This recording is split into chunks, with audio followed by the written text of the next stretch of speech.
deadly and costly threat to America's troubled healthcare system, and it's lurking in almost every single hospital right now. This is a staph infection under the microscope. Bacteria like these are killing almost 100,000 people a year, and they're costing us as much as $40 billion. Yes, $40 billion a year. Imagine the benefits for all of us if hospitals could reduce or even wipe out these infections. Let's go to CNN's Deborah Farrick. She's been investigating. She's got a story that you will see only here on CNN. Deb, what have you learned? Well, Wolf, talk to anyone you know, and they likely know someone who went into the hospital to be treated for one illness only to develop a separate life-threatening infection. It is scary, it is costly, and it seems it can be prevented. So why aren't more hospitals fixing the problem? If you'd known Josh, what a great guy he was. A skydiving accident landed Josh Nahum in the hospital with a broken leg and fractured skull. Still, as doctors were optimistic, says mom Victoria. The two neurosurgeons told us that within 18 months he was going to be 100% recovered. Instead of a full recovery, Josh Nahum died, not from his injuries, but from an infection he got while in the hospital. Nobody ever thinks that they're going to go into a hospital only to be made more ill. Yet it is incredibly common. Josh is one of 99,000 people who die from these infections each year. According to the CDC, 1.7 million people who check into hospitals get sicker and stay longer. These hospital-acquired infections an accepted cost of doing business. Most of us really believed that you couldn't eliminate these conditions, that we had just had to come to live with them. And the cost is staggering, $40 billion a year.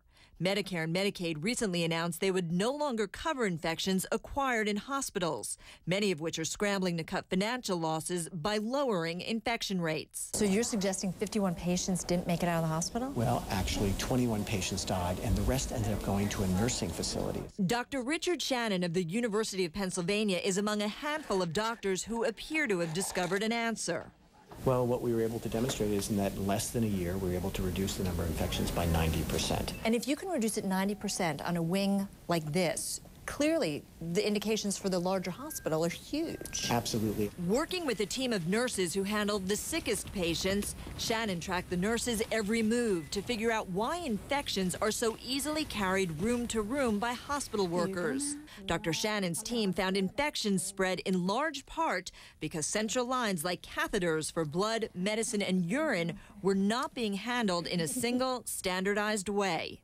You have all these great nurses at a hospital, and you would think that, for example, doing a catheter would be routine procedure. We don't have standardized practices in place necessarily, so we learn as we go, and we invent our own ways of doing things and pass it on to the next nurse that we train. Taking a cue from car makers like Toyota, Dr. Shannon streamlined procedures, making them more efficient and therefore significantly more sterile. All finished. All right. Feels good.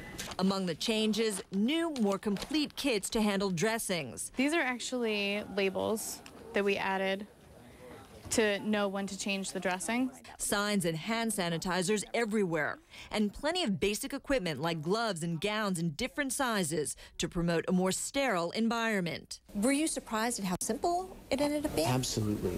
I was shocked. I thought, listen, this is just a few doctors who aren't following sterile procedures. It turns out it has nothing to do with that. The cost for these basic changes?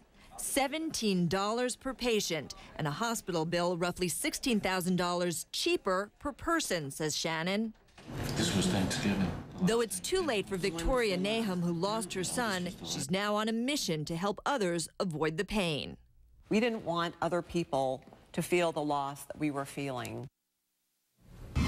Now, using those new kits that you saw there in the piece, Dr. Shannon and his team were able to standardize the catheterization process, getting nurses down to 8 steps in 8 minutes. That virtually guarantees the procedure remains sterile and increases the odds for patient safety. Wolf?